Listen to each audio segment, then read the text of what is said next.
Hi guys, it is me, Tiffany. I am here to show you what is left of my garden. As you all know, here in the eastern United States, we received some very cold temperatures. I stopped watching at 6 degrees Fahrenheit with a wind chill of -9 degrees. I just stopped watching, so I don't know where we bottomed out. But we're just going to look and see what's left. I uncovered things today. And some good news is my strawberries look very good. I'm not saying they didn't receive any damage. I did cover them up because I was quite concerned with them, and they look great. Here's my other section of strawberries. They look really good as well. Now, I had artichokes right here, and they were doing great as long as it was just like 20 degrees. But this 6-degree stuff, you can see that it melted. And if you look real closely, you can see ice, like right here. That is ice.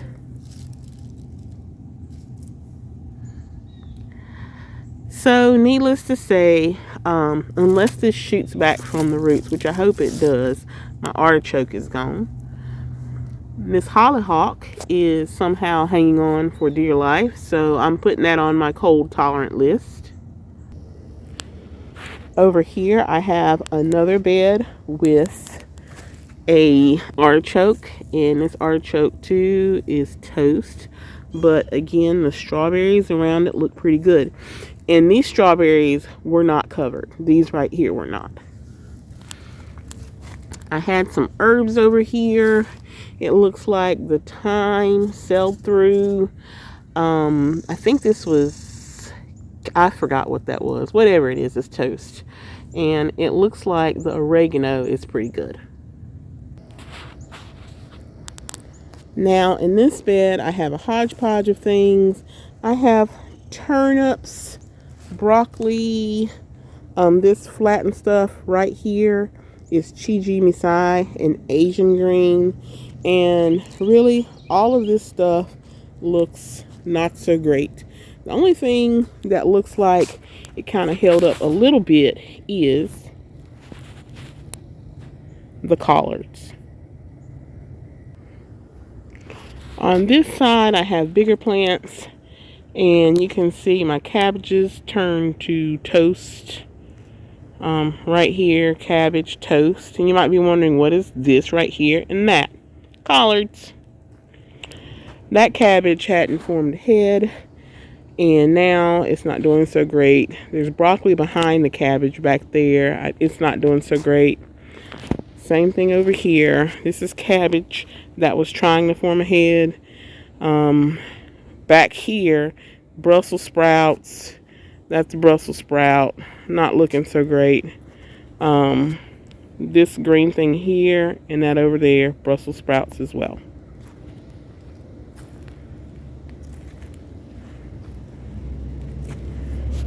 You might be wondering, well, what is that right there? And that right there? And that right there? Collards. Back here are some sweet peas. They didn't even stand a chance, poor little things. And I think these are pretty well done. Now the superstar is my lovely hand-built greenhouse. She is doing great. I monitored the temperatures, and the temperatures in here went down to 38 degrees Fahrenheit before the heater kicked on. So my heater would kick on at 38 degrees Fahrenheit and kick off at 45 degrees Fahrenheit. And as you can see, it is green and lush in here. Things look really, really good. The only thing that doesn't look so great is I had some sweet potato starts here, and you can tell they're very, very sad. They're not dead, they're just sad. Here's the little heater that I have. And what I do is I have this plugged into something called a thermocube. This thing right here is a thermocube, the white thing.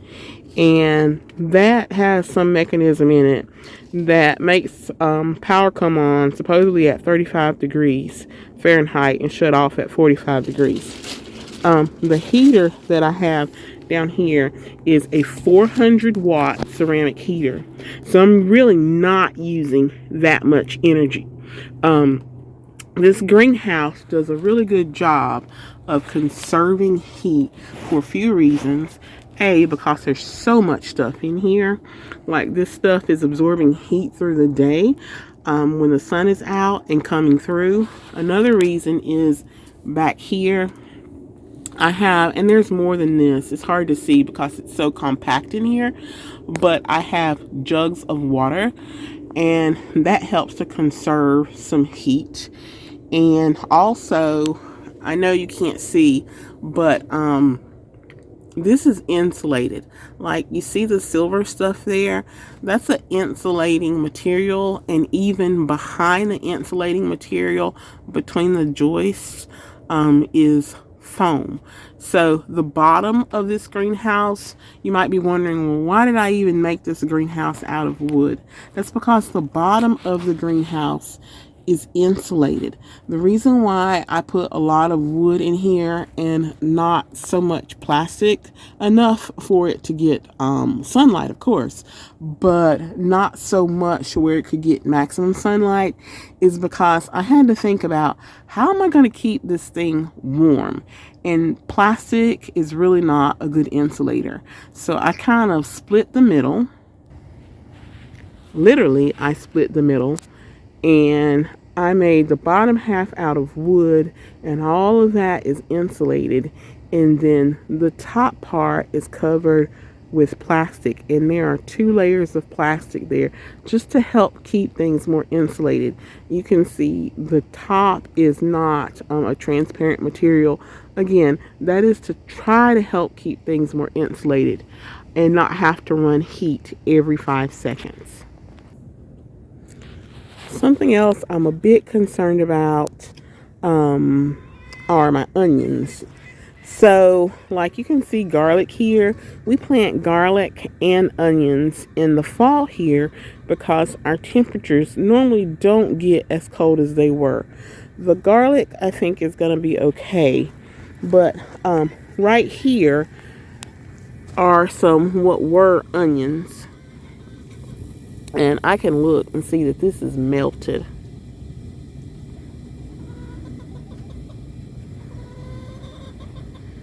So you can see how just limp and melted this is. So hopefully this will come back. I tried to cover it some, but I don't know how effective that was.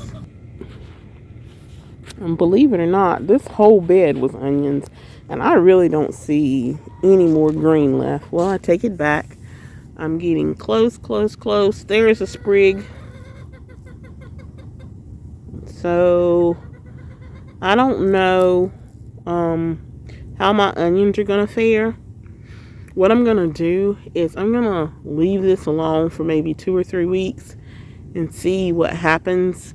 But I may have to order me some onions. So I usually start my onions from seed, but really it's a little bit too late to start onions from seed. I do have some backup onions in the house, but if all of these onions are a loss, it's really not enough to replace everything I lost. There are my chickens. They wanted to tell you that they survived the cold blast too. This whole thing of trying to keep the water unfrozen is hard. You can see I have blocks of ice here, there, and everywhere. And to wrap things up, this is my little grow spot inside beside a sunny window, and you can see my bananas that I got earlier that I told you about are doing just fine. This one has pushed a pup. Also, you can see I'm already preparing for the spring and summer. I already have my sweet potatoes in here, and they're starting to push out what will eventually be slips. This is my lovely Bear's lemon tree. The reason why it's in that plastic tent is because the heat is running so much that the humidity in here at best is 40%. Sometimes it'll dip down to like 30, and this needs humidity. If not, the leaves will fall off. And so I don't want the leaves to fall off, so the plastic is just like a humidity dome. Here is another banana, and this one's looking quite good. These bananas are pushing out about a leaf a week. You can see down here I have, I think they're garnet potatoes, and they are pushing out their slips. I do have a bug problem. That's my cat. Please forgive her for being so loud. But you can see I've got, I guess these are aphids. And I've been spraying, but it seems like it doesn't matter what I do. They keep coming back. After this video, I'll get after that. Down here are some herbs that I have planted for myself and my sister. And they're doing great. You can tell I need to kind of maybe put some of these in another pot. They look great though. Over there are the onions I was telling you about. So these are my backup onions, if you will. And I sowed these maybe late November, I think. And they're still small, but I'm afraid I may have lost most of my onions outside. So I think the backup onions are going to get planted this year. We'll see. Again, these are candy onions. It should be about 40 and 40 here. So that's about 80 onions altogether. And I hope the ones outside make it. If not, I've got a backup plan. And to wrap things up, I want to introduce you to the newest member of my family. This is Pepper. Pepper came to live with us on December the 26th. She's a lovely Chihuahua. I'm so excited to have her. And maybe you'll see her in some videos if I can convince her to be a gardening dog. I wish you all a very Merry Christmas and a Happy New Year. Thanks for watching. Bye-bye.